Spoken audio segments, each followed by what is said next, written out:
students. Today we will continue chapter gravitation. We have studied yesterday about gravitational force, Kepler's law, and you have read it. I think so.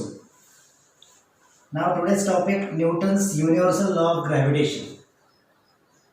Newton's universal law of gravitation is considered by Kepler.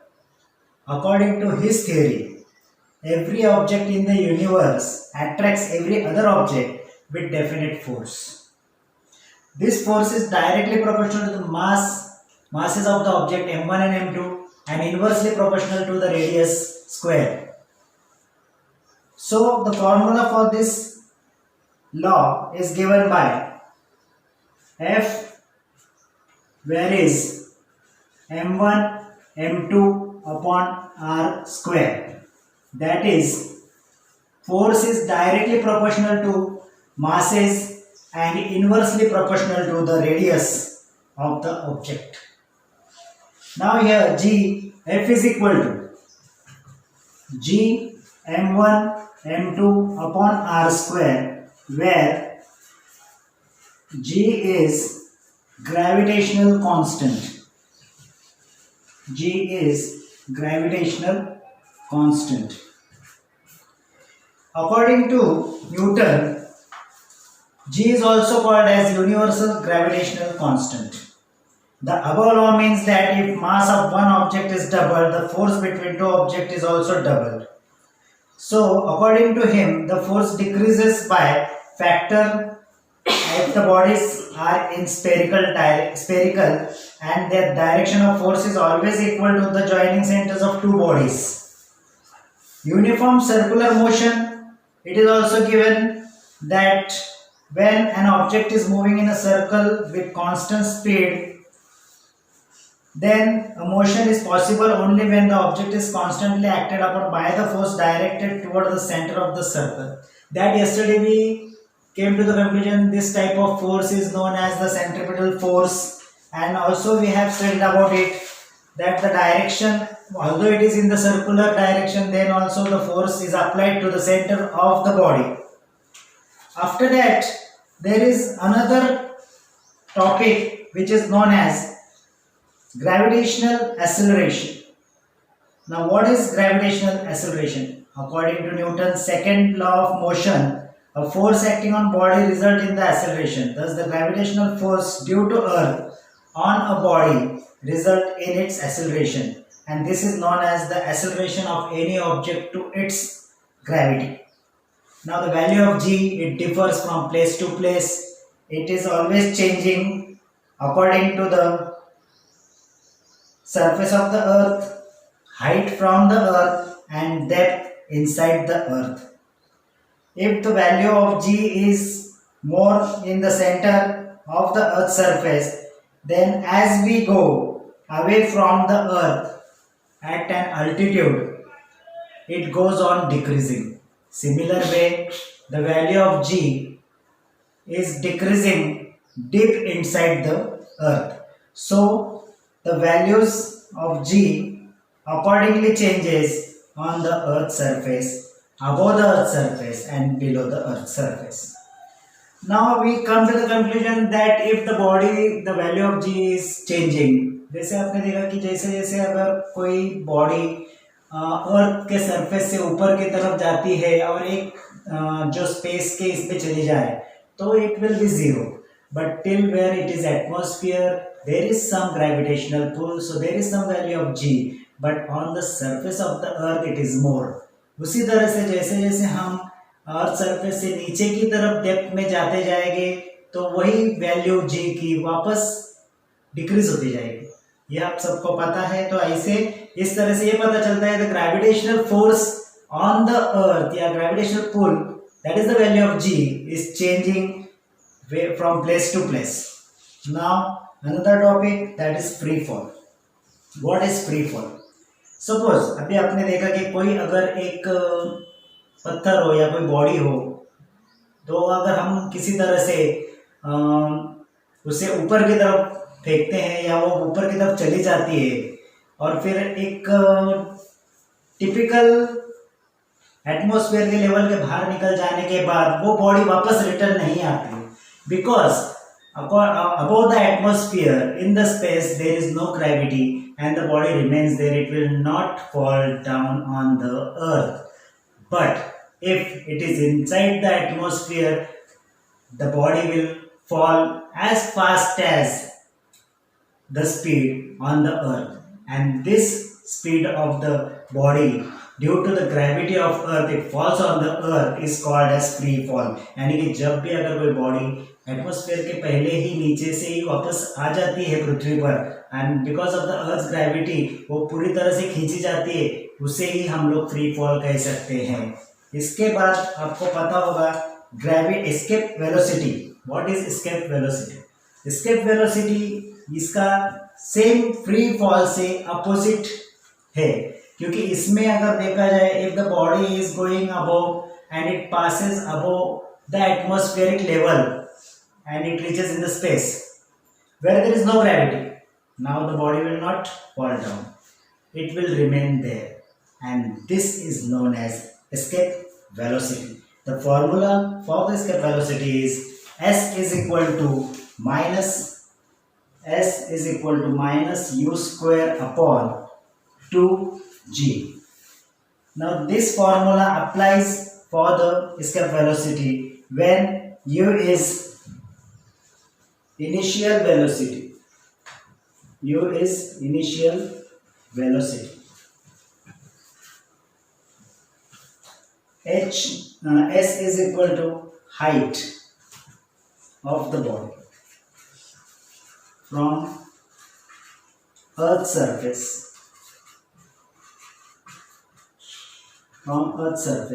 And G is equal to gravitational force.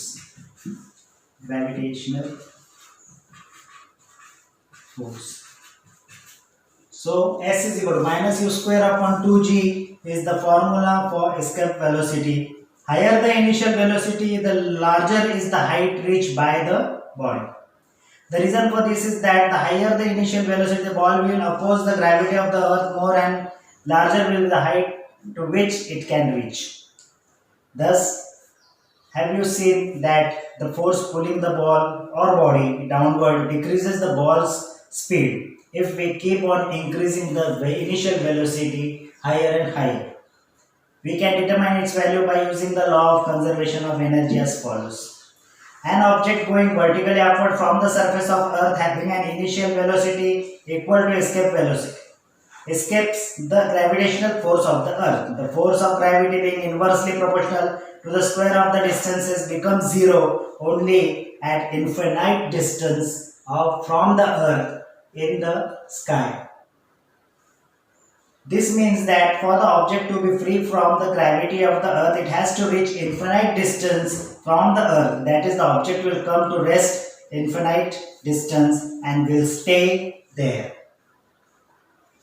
Hi students, कल हमने 2 sums किए थे और उसके बाद homework के लिए 2 sums दिए थे. आप में से बहुत से स्टूडेंट्स ने किए, कुछ स्टूडेंट्स ने नहीं किए, और ये अगर आगे से ही 2-2 सम्स करोगे तो तकलीफ होगी नहीं. आज मैं आगे का सम बताने जा रहा हूँ. फिफ्थ सम 5x + 2y = -3 first equation, x + 5y = 4 second equation. यहाँ पर अगर आप लोग देखोगे वापस x के भी टर्म्स इक्वल नहीं है और y के भी टर्म्स इक्वल नहीं है, लेकिन x के फर्स्ट इक्वेशन में 5 और सेकेंड इक्वेशन में सिर्फ x है, इसलिए multiplying second equation that is x + 5y = 4, second equation को हम मल्टीप्लाई करेंगे 5 से. So we will get 5x + 10 5 5 25y = 5 4 20. ये अपना सेकेंड इक्वेशन कंप्लीट हो. फर्स्ट इक्वेशन अपने पास है 5x + 2y = -3, that is our first equation. Second equation x + 5y = 4, this is your second equation, जिसको मल्टीप्लाई करने के बाद हो गया 5x + 25y = 20. अब इसको हम लोग कट करेंगे, दोनों भी यहाँ पर 5x दोनों पॉजिटिव है, उसको नेगेटिव, पॉजिटिव को नेगेटिव, पॉजिटिव नेगेटिव, इस तरह से करने के बाद 5x कट हो गया. 25 - 2, क्योंकि प्लस माइनस माइनस होता है, करेक्ट. 25 - 2 -23y = 23, क्योंकि माइनस माइनस प्लस होता है और ग्रेटर नंबर का साइन देना पड़ता है। नाउ माइनस माइनस कट करने के बाद y is equal to 23 upon 23 that is equal to 1। So y की वैल्यू मिली हमें 1। नाउ ये y की वैल्यू हम सब्सटीट्यूट करेंगे। Substitute y is equal to 1 in equation 2, x plus 5y is equal to 4। Equation 2, कोई भी इक्वेशन में वैल्यू हम लोग सब्सटीट्यूट कर सकते हैं। अगर छोटा इक्वेशन है तो उसमें कर दो। यहाँ पर अभी x प्लस 5, y की जगह पे 1 is equal to 4, x plus 5 is equal to 4। So x is equal to 4 minus 5, x is equal to minus 1। अब अपना सॉल्यूशन सेट हुआ minus 1 and 1। 6 sum 1 upon 3x plus y is equal to 10 upon 3 first equation, 2x plus 1 upon 4y is equal to 11 by 4 second equation. हल करने के लिए थोड़ा सा difficult जाता है क्योंकि ऐसे इसमें हमें इक्वलाइज करके इक्वेशन को सेट करना पड़ता है। पहले इक्वेशन को सीधा करने के लिए यहाँ पर 1 upon 3x plus 1y इसको पहले इक्वलाइज करेंगे, दैट इज इसका बेस इक्वल करेंगे। यहाँ पर कुछ नहीं रहता, 1 by 1 रहता है। इसे हम इस तरह से करेंगे 3 1 जा 3 क्रॉस मल्टीप्लाई x प्लस 3 1 जा 3y is equal to 10 upon 3। इस तरीके से पहले इसको बेस इक्वल किया जाएगा।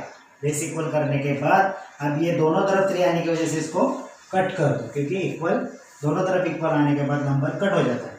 अब अपने इक्वेशन है x plus 3y is equal to 10, ये अपना हुआ फर्स्ट इक्वेशन।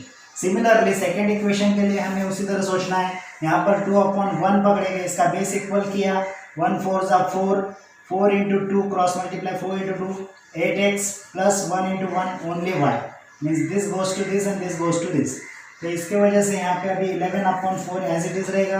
वापस 4 और 4 इक्वलाइज आया है, उसे कट कर देंगे तो हमारा सेकेंड इक्वेशन होगा 8x plus y is equal to 11। This is our second equation. Okay, अब यहाँ पर एक बार फिर से देख लो, यहाँ बेस इक्वल किया हुआ है, 3 1 जा 3, इस तरीके से इसको मल्टीप्लीकेशन 1 इंटू 1 इसका मल्टीप्लीकेशन इसके साथ और ये 3 इंटू 1 इसका मल्टीप्लीकेशन इसके साथ, इसको क्रॉस मल्टीप्लाई करके ठीक से सेट किया। उसके बाद ये दोनों तरफ 3 आने की वजह से उसको कट किया और पहला इक्वेशन हमें मिला। उसी तरह से सेकंड इक्वेशन को भी हम लोगों ने हल किया हुआ है यहाँ पर। अब फर्स्ट और सेकंड इक्वेशन में डिफरेंस क्या है, वापस यहाँ पर इक्वल वेरिएबल्स नहीं है, तो सेकंड इक्वेशन या फिर फर्स्ट इक्वेशन को 8 से मल्टीप्लाई करो या सेकंड इक्वेशन को 3 से मल्टीप्लाई करो। जैसे अगर मैं फर्स्ट इक्वेशन को 8 से मल्टीप्लाई करता हूँ तो x plus 3y is equal to 10, ये फर्स्ट इक्वेशन है, इसको अगर मैं 8 से मल्टीप्लाई करता हूँ it will become 8x plus 24y is equal to 80। ये अपना फर्स्ट इक्वेशन हो गया। Second equation as it is लिख लेंगे 8x प्लस y is equal to 11, second equation. अब यहाँ पर साइन चेंज करना होगा, लाइक टर्म्स है, लाइक साइंस है, plus will become minus, plus minus and plus will become minus. 8x cut हो गया, correct. 24 minus 1 it will become 23y। 80 minus 11 it will become 71। Now y is equal to 71, sorry here it will become 61, 69, it will become 69 and 69 upon 23. Now 23 ones are 23 threes are, so y is equal to 3, y is equal to 3। अब ये y की value हम लोग substitute करेंगे, substitute y is equal to 3 in equation 1, that is x plus 3y is equal to 10, first equation. यहाँ पर x plus 3, y के जगह पे 3 equals to 10, so x plus 3 3 is 9 is equal to 10, x is equal to 10 minus 9, x is equal to 1, so solution set is equal to 1 and 3। I hope you have understood the sums today. Now two more homework sums I have given on the board. 2x plus 3y is equal to 12, x minus y is equal to 1 and the other sum x minus 3y is equal to 1 and 3x minus 2y is equal to minus 4। ये दो sums अभी आपको homework के लिए करने हैं और मुझे व्हाट्सएप पर बताने हैं। Bye, good day, take care.